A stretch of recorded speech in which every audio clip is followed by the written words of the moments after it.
I think the scariest thing was the speed.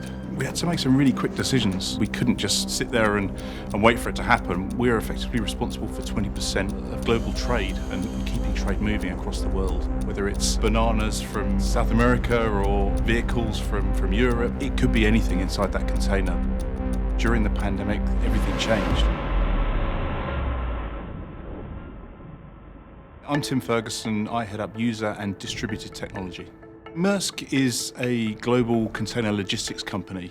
All of a sudden, people weren't necessarily shipping what they used to ship. They were shipping medical supplies, PPE equipment. Suddenly a really big challenge. How do we get PPE into all the corners of the world that need it? And we've had to prioritize things like that to do the right thing for the world, really. We're in the global command and control centre here in the UK. Now this space, the screens behind me, would normally be covered in dashboards monitoring our network and our performance and our security posture. There would be people all around me. There's no one here. Our employees is one of our values. We very much think about looking after their welfare. If you'd have asked me 12 months ago, could you have allowed 90% of your workforce to work remotely, it would have almost seemed unachievable. Fortunately, we had partners who were able to kind of work with us to think outside the box of ways that we could repurpose infrastructure, move things around the world, add capacity in a very short window. We needed to go from 4,000 to 44,000 to be able to work remotely.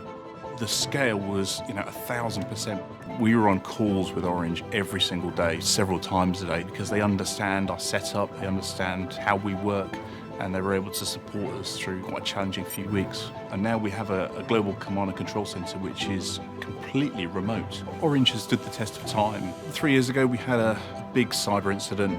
We'd seen the importance of not having significant reliance on local infrastructure. We'd invested in cloud technologies that allowed us to be much more flexible. And this year we've had a big pandemic.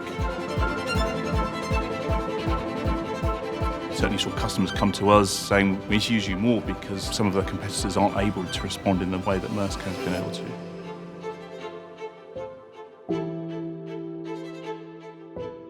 If we hadn't had such strong partnership with Orange, we would never have been able to respond in the way we did.